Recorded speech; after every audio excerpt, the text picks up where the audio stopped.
crazy. Your opportunity. Our North Star metric is the revenue. So this will weigh the most in the decision making. If Tidaro were a movie character, who would it be? If Tidaro were a song, which song would that be? I make a video of myself inviting them to the interview series, and I can even suggest a topic that they might fancy. It's not only about the quality of content, because it will just stay hidden and uncovered without distribution and link building. It's a marathon, it's not a sprint like it happens in B2C. Hello and welcome to WeMarketers Podcast. I'm Andrew, and my today's guest is Alina Belascu, Marketing Manager at Tidaro. Alina, I'm super happy to have you today. The same for me, Andrew. It's glad to reconnect. I started working in marketing like 11 years ago with Google Ads and then moved across this whole funnel of becoming a manager and becoming this T-shaped marketer with a focus on Google Ads, but also then moving forward in content, ABM, and all the stuff that you know also from B2B. I also worked in B2C across different verticals, so I can say that I experienced a lot in the last 11 years and still learning. This is That's great. Continuous Yeah. learning. Yeah. Yeah. Our today's topic will be about marketing leadership within small teams. And as I know, you work in a small team of only 2 people, and I totally get how challenging that can be. From your side, what are the main challenges you face working in a small team? And first, I want to explain a bit about Tidaro, just to have an overview of what we do and how we started. So we started as Parkanizer a few years back. It was a tool that helped office managers deal with the car park and allow employees to book a spot. You know, it's very frustrating to go in a car park and have everything full, or have assigned spots that are left empty and you can't park there. So this is what we did. But then the pandemic came, so we found some opportunities to move the product in another direction as well, in desk booking. Back then, people needed to keep some distance, right? So you might have 2 meters distance between desks and colleagues and so on. So this tool was used to book a desk and keep everyone safe. But then it transformed into a tool that allowed hybrid working. Like many companies started to downsize, allow people work from home, and ended up having 300 employees and 100 desks, for example. So they needed to schedule people to come to work and have an empty desk waiting for them, right? So this is why Parkanizer is no longer relevant as a name for what we are doing, and we did a rebrand and we are now Tidaro. And you mentioned we are a small team. Yeah, we are 2 marketers in the team, but the whole team is like 12 people right now. So this is how small we are. But definitely we work hard and we managed to land big names as our clients. So this makes us really proud and makes us continue want to develop the product and gain some more market share. So going back to your question, small teams, challenges here. I would say it's hard to pick one main challenge, but I would say a combination between limited resources when it comes to people, when it comes to budget, right? Because we self-sustain ourselves, combined with a tough market. We were not the only ones discovering this niche of desk booking, or right? It's a tough market we are on. The main question we want to find an answer to is which task goes first. Definitely we are 2 people, and definitely we have lots of tasks and strategies in our minds, right? But when we try to map these strategies across the customer journey, I always have in the back of my head the following criteria. the resources needed. Is it marketing tools? Is it design, budget, time, people? But also urgency of the task combined with the impact we might have in terms of metrics, revenue or reach, right? Our North Star metric is the revenue. So this will weigh the most in the decision making. So which strategy or task would bring in the most revenue faster? And moving a bit to the second part of what I just told is the competitive market. Well, this is a longer discussion, I think, for all of us. It's about product market fit, it's about differentiation, positioning, product gaps. And we are still working here with sales. As I just mentioned, we discovered opportunity during the pandemic, but now the market is shifting. We need to be aware of these shifts. And we are working together with sales, support, and devs to listen to prospects, to clients, and to move the product forward to better meet the needs of the prospects, right? But I feel that we are on the right track here. It's a process that we are building, right? Learning and refining. And I feel that we are very close to our customers and we listen to them. We always get their feedback, we interview them. So we are building a strong foundation for understanding their needs and wants.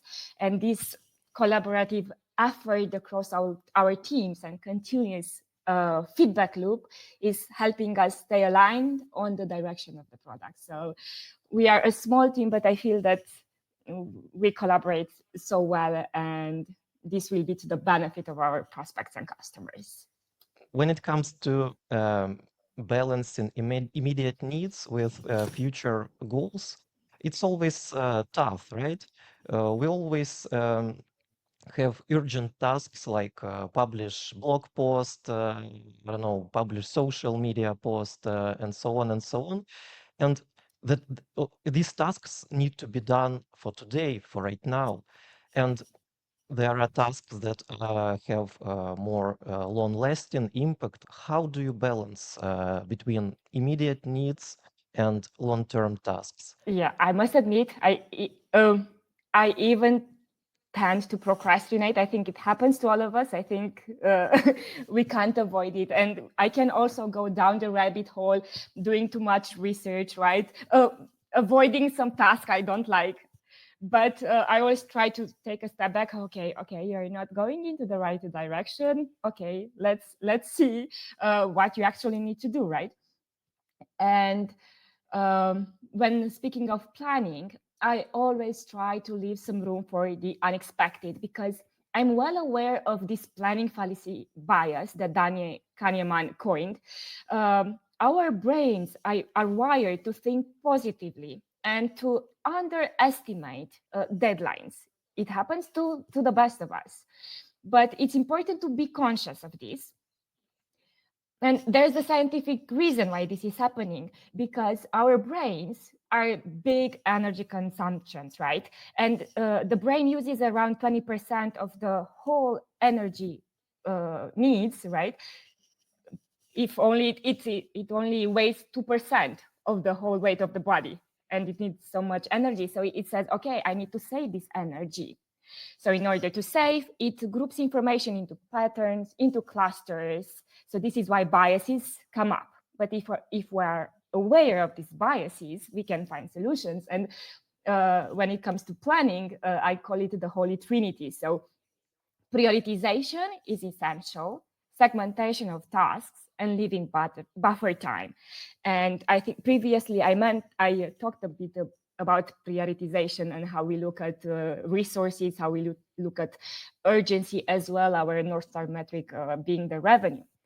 But when it comes to segmentation and buffer time, I have an example for you. As I mentioned earlier, we moved from Parkanizer to Tidaro. It was a whole rebranding process that we started at the end of 2022 and finished in February 2023. So we are using ClickUp as our task management tool. We are splitting tasks into categories, priorities. Is it urgent? Is it normal? Is it low priority? And then deadlines. Is it 2 days? Is it next week? And so on. And we try to go into subtasks that are quite detailed. This is important because, there's this huge amount of more work, right, under a big strategy. For example, website redesign. Well, how many pages are there?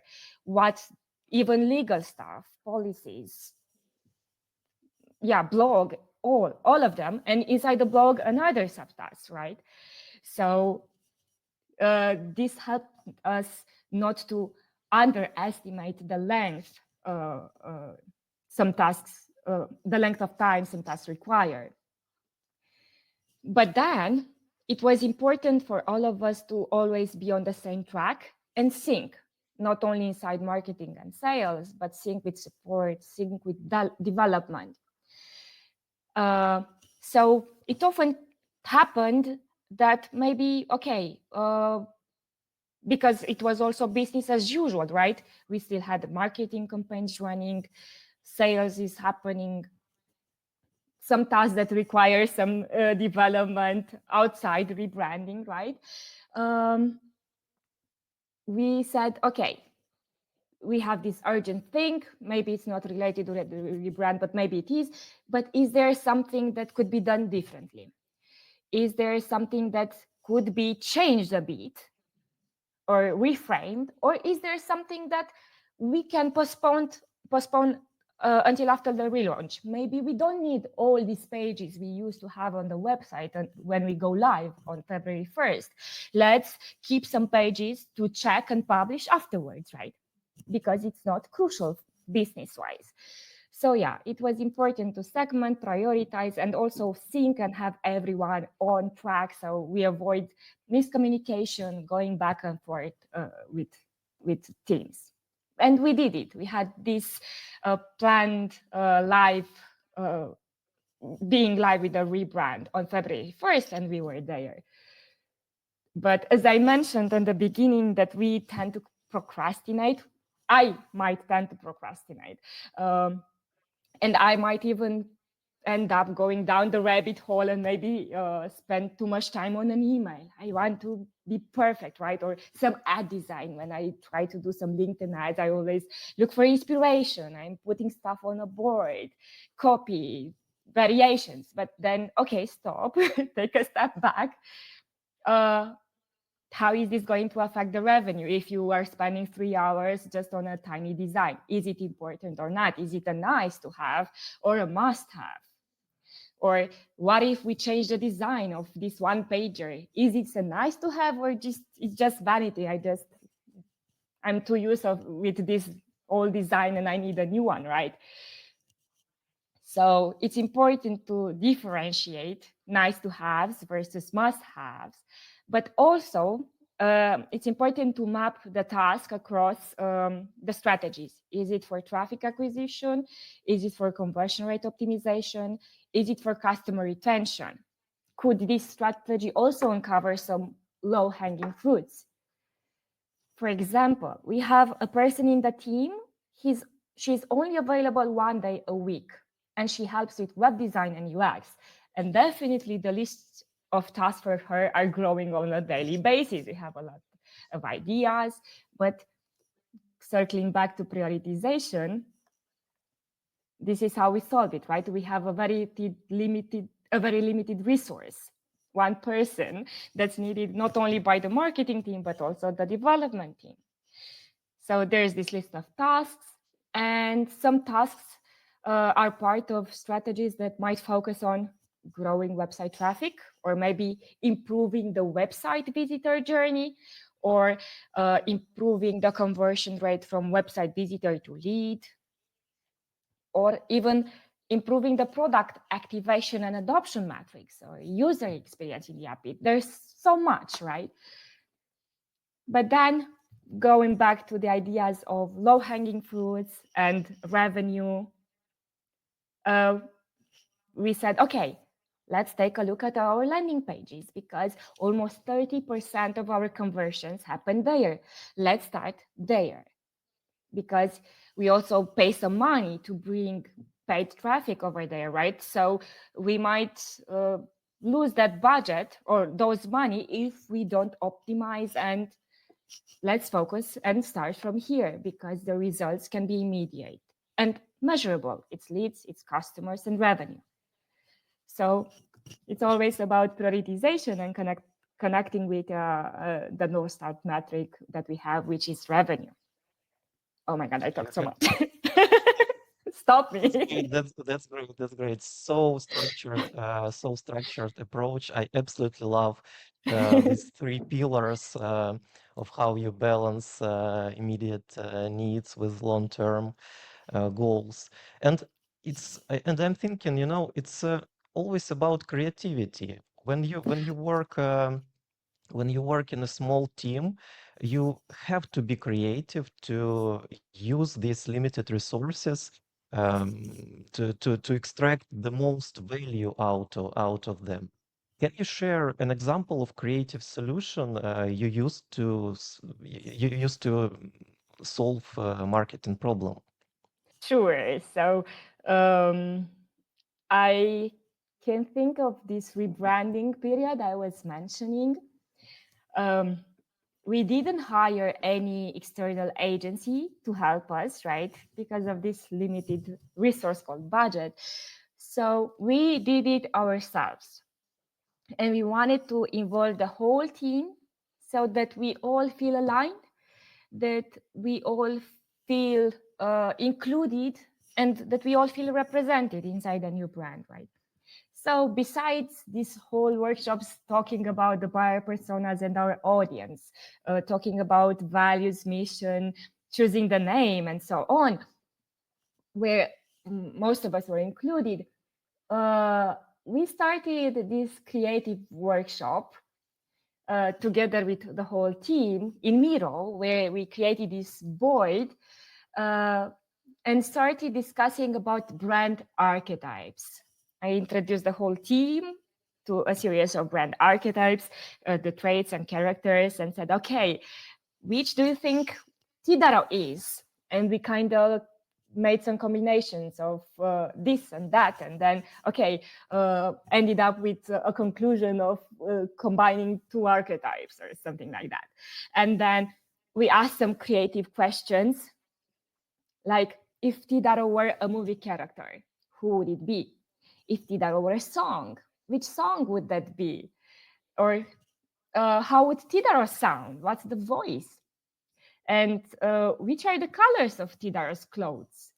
And we realized... What were the results? I'm curious. Which characters did you have, and which singers? Oh my God.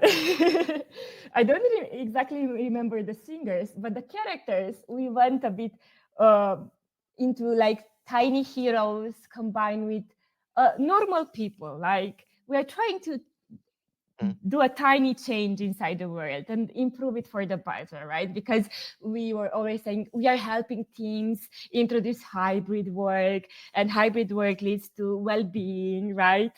And it was all about comfort and helping people, and the colors were warm, but also there was a bit of green inside, because it's vibrant. And we are kind of aligned. We realized, oh, we are going in the same direction, all of us.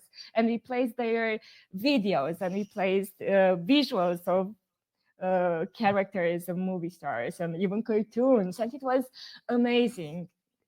At first, it was people, my colleagues were a bit, I don't know, where would this lead? But then we couldn't stop, right?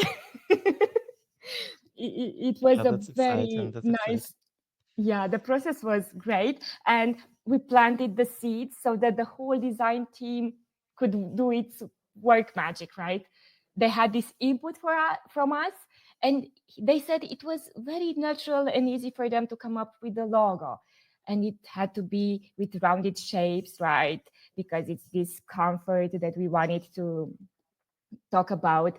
And also the care, because one of our differentiators as a product is the customer support. I mean, we are definitely pampering our clients and trying to communicate with them and solve their problems as fast as well as we can. So it was all reflected in the messaging, in the color palette, and even the fonts we chose. So everything that makes the visual identity. But we didn't need to go back and forth with feedback rounds after such a workshop because everything was smooth from the beginning. And the way we approached the whole process helped us better navigate it. And it didn't take us too long, and we didn't make it frustrating with feedbacks and changes. So this helped us a lot. So we managed to keep our deadline there, February 1st.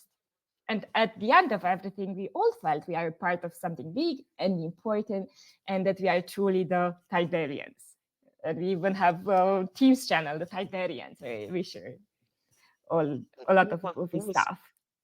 Who was involved from your team to these workshops? Only marketing or Everyone, leadership team? everyone. Everyone. Everyone. Yeah, exactly. As I said, everyone was included in this mission and values discussion. We all contributed, but somehow we all had it in our back of our heads, but then we just put it to the board. And it was nice. I think it felt a bit easier because, as I said, we are a very glued team.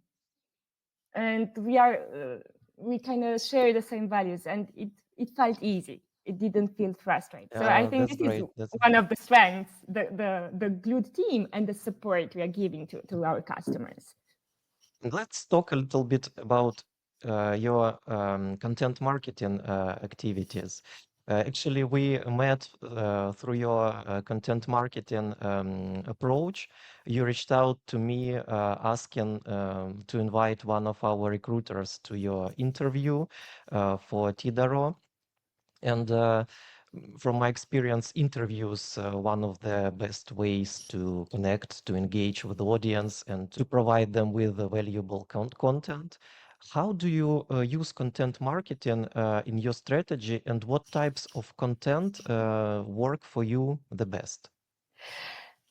Yeah, so at the very beginning, we all started with keyword research, right? Creating some articles that focus on that keyword, but also a combination between, okay, what's the problem and providing the solution with actionable steps. But there's a lot of content like that on the market. The do's of don'ts of hybrid work, the pros and cons of hybrid work and so on. There's a lot of competition on that niche. So this is why we said, okay, we are going to do these interviews with experts in HR, workplace experience, office admins, and so on, which are the audience we are talking to. So we wanted to bring more value and from the real people leading teams in the workplace, right? And definitely this helped us reach more people. And this is how I found you. And this led to our interview right now, our podcast. But definitely, content marketing, it's not easy peasy, right? And when it comes to organic traffic, even if we struggle to differentiate from the competition and come up with something new and qualitative, it's hard to see the traffic increasing, right? I know it's been a lot of debate recently about these Google leaks that Rand Fishkin uncovered. And one of the ideas was that Google is not actively pushing content from small websites. And we feel it, right? It's very hard to grow. But I know it's not only about the quality of content, because it will just stay hidden and uncovered without distribution and link building. And speaking of link building, it's where I struggle the most because of this metric I don't like much, domain rating, right? It shows the number of backlinks a website has. And in here, I have a chicken and egg dilemma. If you have a low DR, websites won't give you a link. Or if you have a low number of backlinks, you have a low DR. So what can you do? You are stuck there. And even if we outreach for guest posting, I can take a day of my time doing research, doing the content from the guest post, because I don't do fluff and I don't input stuff into Chat GPT and deliver. No, it's not my type. I want to deliver value. I do that, and then maybe after we decide, okay, this is the article, I get, oh no, we can't publish this. You have a link there, and the domain rating is low. I mean, I think it's not fair. It's not balanced, right? I'm providing you so much value, and there's so much opportunity, and then you say, oh, you have a low DR. Yeah, so I feel there's so much work on my side for just one or two links, but it won't happen. Definitely, it wasn't very often when I happen to write and deliver and say have a no. Usually people realize, okay, this is the DR, but we move forward. But having such conversations, sometimes it's bewildering. Like it's like, as I said, chicken and egg dilemma.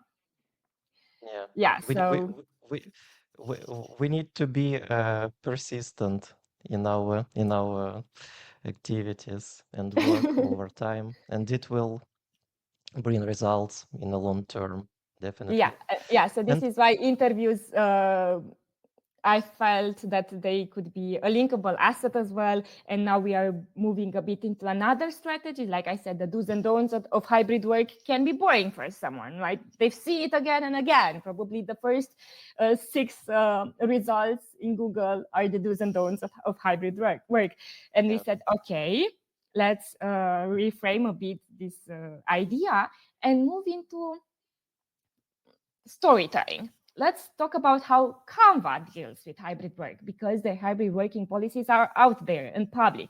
How does Atlassian do it? How does Dropbox manage distributed teams and so on? So we are starting with that, but still it's a long-term strategy and it's a marathon, right? And yeah, we'll see how this turns. And it's definitely more qualitative and original than what I've seen in the market with our competition. definitely. And we can learn so much from these brands, and people who are reading us can learn as well. And returning to interviews, you have a lot of them on your website, and they are absolutely great. And we are happy to contribute. I mean, Matcher, happy contribute to your website. And what are your main advice to people to marketers who are going to conduct interviews? What can you advise them? How can they make them effective?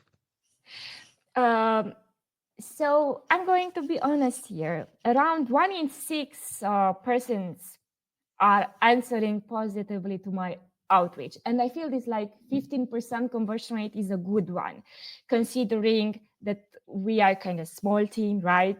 Our website traffic, as I said, it's not very high. If they go to LinkedIn, they will see that we have 700 followers. So we're still building our audience. And some people might be reluctant. So, okay, no, I would just use my time to deliver something for a bigger website, right? For a bigger brand. This is Yeah. the challenge they're facing. But I always try to do some research on every interviewee I might have. And I'm looking at what they write and ideas they share on LinkedIn, if they participated in some other interviews or podcasts. And I make a video of myself inviting them to the interview series. And I can even suggest a topic that they might fancy because I saw them discussing it in other parts. So it's very personalized and people like it. And I get this feedback, oh, I really like this approach. So I felt that this personalization with video, putting a face in front of the brand really helped. And this prospecting. So I didn't want to be superficial. I went in depth. So this is why I felt that we are starting to land bigger and bigger names and brands. And thank you, Andrew, because you were among the first of accepting this. So yeah, you helped us a lot with that. I was happy to help and to contribute. I'm really excited about such kind of stuff. And when it comes to marketing, I think there is no talk without mentioning AI. From your experience, what tools do you use, and overall, how AI impacted your marketing activities? So we all started with ChatGPT, and I was trying to use it to structure maybe some of the ideas I had for some blog articles or for some long form content. And I very fast discovered some things like I wanted for ChatGPT to give me some the resources it used for some idea, or and I said, oh my god, it many of them just led to non-existent websites. So I must be careful here. I must double check. Don't trust it completely. So use it as a co-pilot. So it always needs your human input and experience. Yeah. This is how I felt. And then I discovered Google's Gemini. I like it more because it gives you variants of okay, this is very fluffy with a lot of powerful words. Then there's a version with more down to earth. This is how I like it more. So yeah, I don't like just to have a lot of powerful words glued, because I think it's like clickbait. So yeah, we need to balance this out. But it's definitely the Copilot. I'm using it for social media, for blog articles, email writing, and even long form copy. It saves me a lot of time, but definitely there's my vibe inside, my experience inside the copy. I'm very picky with the prompts I give, and I always refine them. And I'm also a fan of Lovo AI. I started using it, I think it was in 2019, when I was working in B2C and doing tutorials for a product. And oh my God, it helped a lot. Not having to record my own voice. Definitely don't like hearing my own voice on the recording. So yeah, I loved it as a tool. It's so helpful. So these two I used to use a lot. Yeah, Definitely that's good. experiencing other. It's work in progress. Yeah, definitely. AI without human is not great solution. At least at the moment, No. we'll see what the Yeah. future will bring. You worked with the whole team on defining ICP, marketing strategy, archetypes, and so on. And how do you collaborate with your departments on day-to-day basis in your marketing activities, and with external teams as well? How do you build collaboration?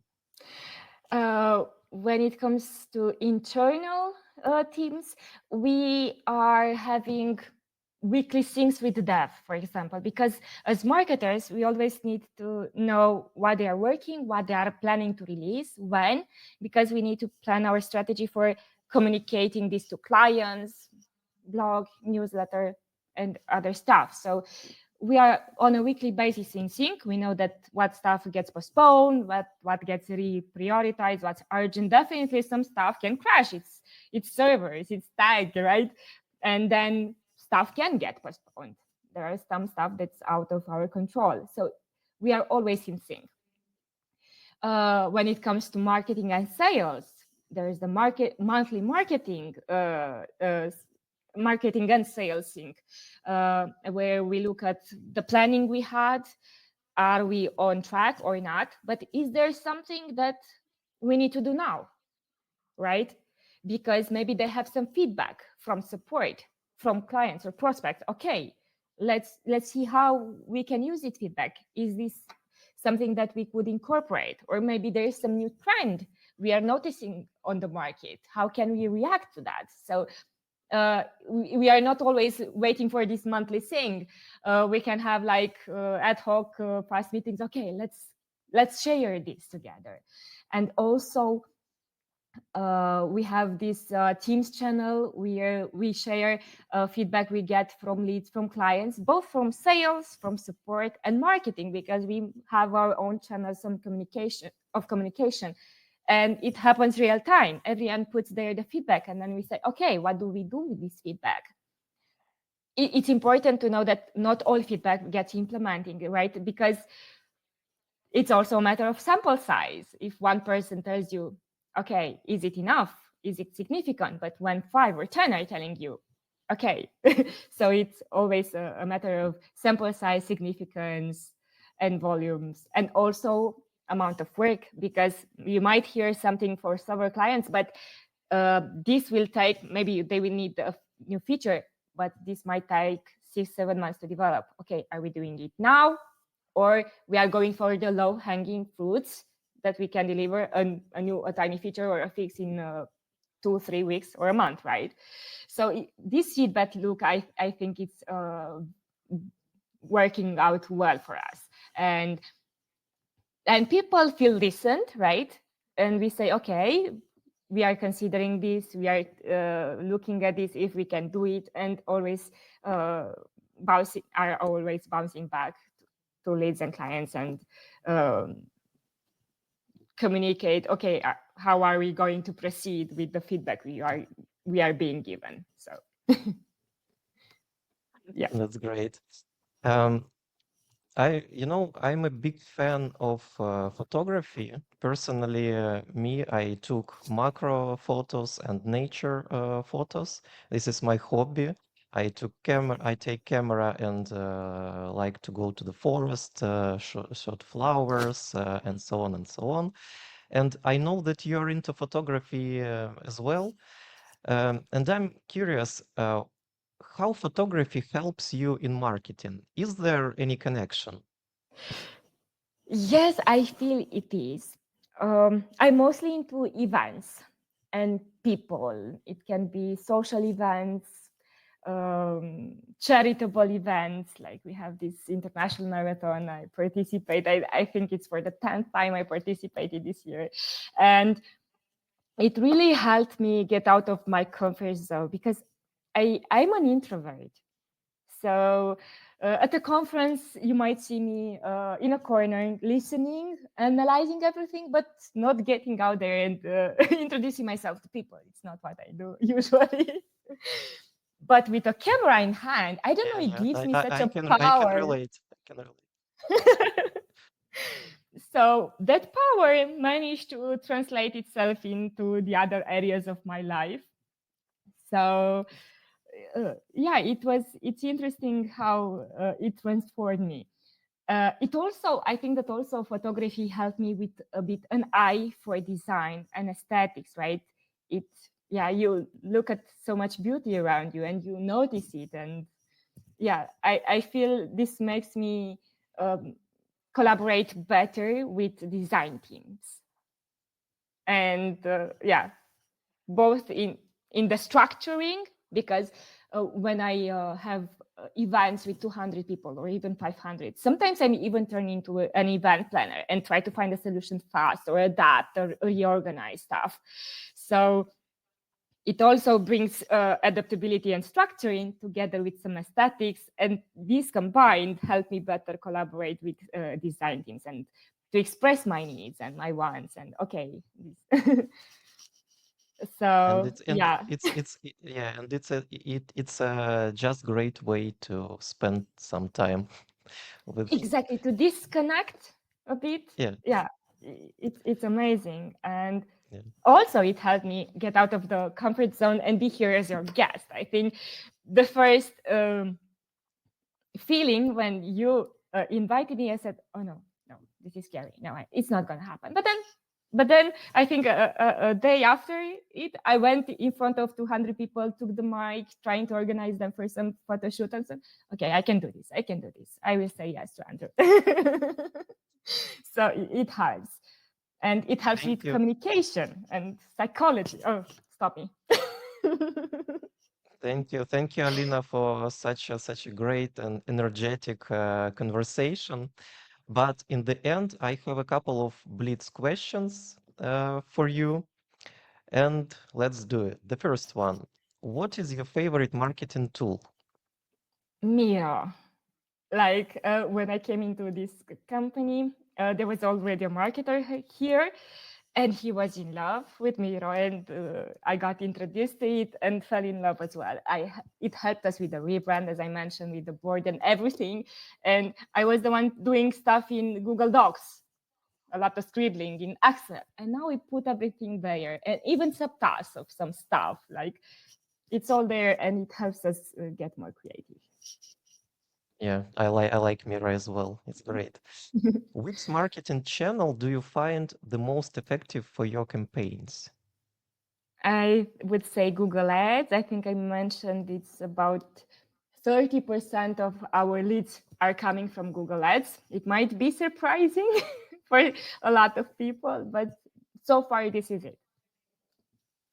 Great. What's one piece of marketing advice you wish you had known earlier? Um, don't get discouraged if results don't arrive fast. As I said, I worked in B2C. In here, you could have immediate results, right? You get accustomed to this, and then when you move to B2C, B2B, and you have a sales cycle that could be 8 months, you might feel overwhelmed and a bit frustrated, and ask yourself, am I doing it wrong? What's going on? But then you just need to understand it's a marathon, it's not a sprint like it happens in B2C. So you are here for the long run. So please don't feel like an imposter all the time, right? The results will come, but it takes effort. And this reminds me of this interview with Roger Federer. I think it was viral last week. Yeah, nothing comes for free and without effort. That's a great piece of advice. If you had a marketing superpower, which one would you choose? Identify intent behavior. Coming from B2C, I'm probably focused on performance marketing, right? I don't want to spend a lot of budget on some broad targeting, right? This is why Google Ads works kind of well for us, because I'm going for search intent keywords, right? But definitely it's not only about Google Ads, also about other channels as well. And I know there are tools out there that say that deal with intent. I don't know, Zoom Info, that they can identify buyer behavior and intent, but they are not there yet. So I don't know. I would like to have a magic wand and discover this easily. Yeah, that's great. What are your go-to sources for marketing inspiration? Whew. I must confess, I think I don't skip a newsletter from Emilia, the growth manager from User Pilot. I read it whenever it comes out. I think she has some great product-led growth advice. I love her. So yeah, never skip a newsletter. And I think I also never skip a newsletter from SparkToro. I mentioned Rand Fishkin and Amanda Natividad. They are great as well. They are trying to sometimes be, I think the term is de-influencers, right? They kind of have some ideas maybe that go against the market, but that's interesting to follow. And definitely Ahrefs. I love their video content on content marketing, on SEO. On LinkedIn, I also follow some influencers on copywriting. I never thought I would end up writing anything in my life because I was a graduate of mathematics. Like I was going to contests, and oh my god, it was so hard for me to write 100 words. And yeah, but I did it with a lot of work in the past years. But still, there's a lot of room to grow, and I think it's Dave Harland. I'm following on LinkedIn for copywriting, and I think it's very good copy. Alina, Okay. thanks a lot for such a valuable conversation. Thanks a lot for such a great energy. And yeah, what is the best way for our listeners to connect with you? Definitely LinkedIn. It's B2B. LinkedIn. Yeah, We are all out sure. there connecting and building relationships. Thanks a lot. Thanks a lot. Thank you for Bye-bye. having me, Andrew. Bye-bye. Winning is crazy. Your opportunity, your opportunity.